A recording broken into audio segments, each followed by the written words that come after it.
So one of the things my research is interested in is the way in which capitalism and white supremacy define American identity legally, right?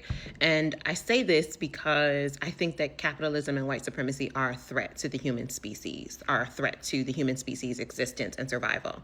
And I want to know the ways in which these ideals, these ideologies, these systems contort and control and define and inform American identity. I think what we are living through right now is a culmination of that history. That we have so ingrained the American psyche and identity and character with white supremacy and capitalism that it is now culminating in the destruction of the country. And if this isn't impeded in some way, it may lead to a global destruction. And I don't know how extensive that destruction will be. It may just be of its institutions and systems. It may be of its institutions, systems, and environment. It may be of its institutions, systems, environments, and peoples. I have not quite figured out the extent of it yet, but I am trying to understand how, like through what vehicles was this thing materialized. And I just found a really interesting document that I want to highlight. Okay, so I have argued before that through the inclusion of the slave trade clause in Article 1 of the Constitution, capitalism and white supremacy is codified. The slave trade clause in Article 1 basically says Congress has power over all of these things. It has power over commerce, war. It's first in the Constitution. It's in Article 1 because it's supposed to be the most representative body of the people. It is the people. And yet there's this carve out for slaveholders, specifically for the importation of enslaved people, which I have argued is the antebellum equivalent of a modern multinational corporation. Because in order to be importing slaves, you had to have contacts here in the US, you had to have contacts on the continent of Africa. And remember, it's the transatlantic slave trade. There was usually a stop along the way for rum or sugar or molasses or something else, right? And so you had to have stops and ports and relationships and business relationships set up, businesses set up in these multiple ports across the globe in order for this to work, right? And so you're talking about the equivalent of big tech now, right? In terms of money and influence and power and prestige associated with these companies that were importing enslaved people.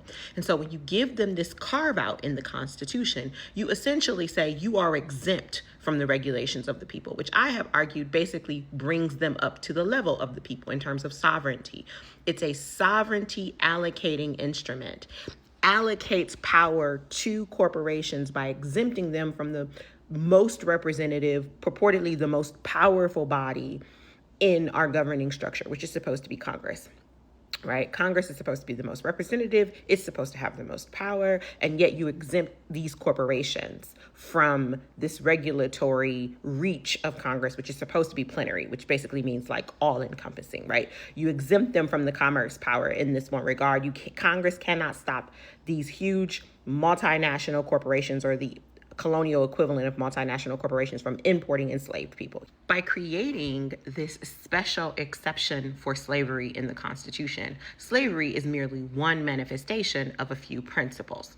The first principle is capitalism. Slavery is the fullest expression, the most extensive expression of capitalism. I can own anything, including a person's womb, including a person's lineage, including a person, right? And if I can own that, then of course, what we're experiencing now would be considered lesser forms of capitalism. Then of course, I can own access to their healthcare. Then of course, I can own access to their water. Then of course, I can own access to their clean air, right? If I can own them, of course, I can own all the lesser included things that make their life possible.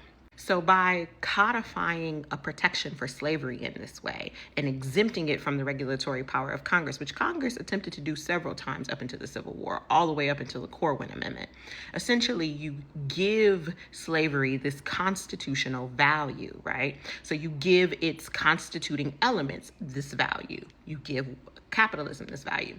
The second defining feature of slavery is white supremacy, right? At this point, you're talking about enslaved Africans and their descendants, full stop. And the ideological foundation of that system is white supremacy. Slavery cannot exist in that way exclusively for African Americans. And I'm saying exclusively by this point. I want to point out indigenous people in this country were the first people to be enslaved on this land.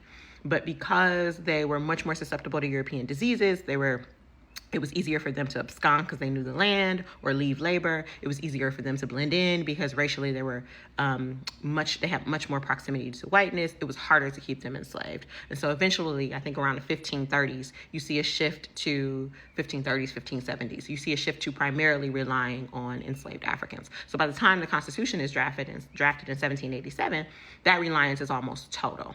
Right? And so the entire ideological infrastructure, foundation of this system is anti-Blackness and white supremacy. And so when you codify this protection for slavery in Article 1, you also constitutionalize white supremacy. And then finally, the last defining feature of this is state violence to enforce both of these systems. State violence to enforce white supremacy and state violence to enforce capitalism.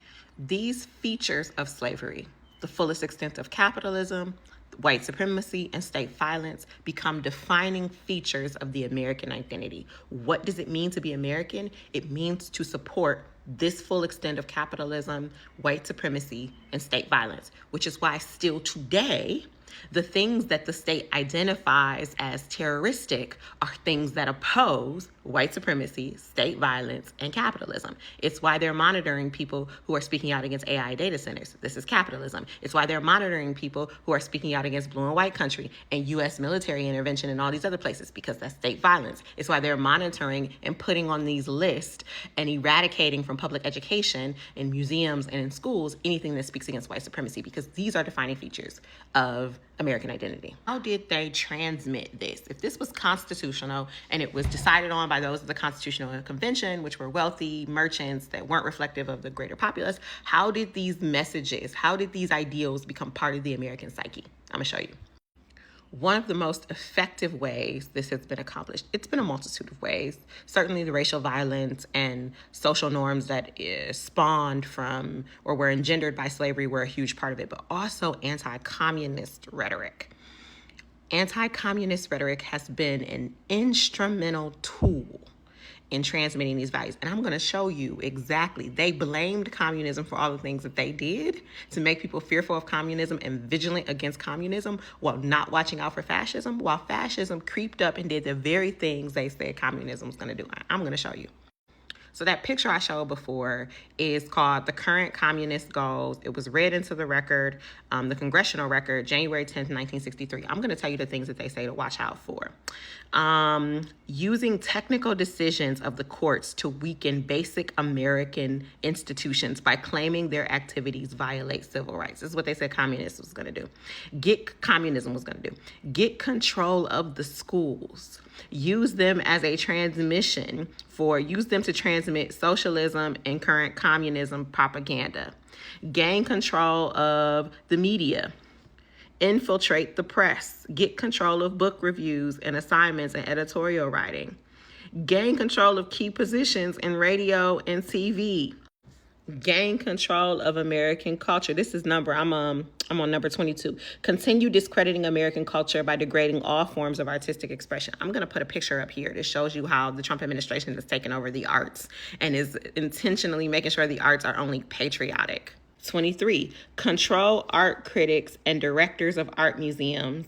Our plan is to promote ugliness, repulsive, meaningless art. 27, infiltrate churches. You see what I'm saying? A lot more. But basically, the plan that they accused communists of running was actually their program that we're living through the culmination of right now. Because they directed people's attention to communism as anti-Americanism, they actually effectuated those plans using the identity that's rooted in those anti-human ideologies I talked about at the beginning.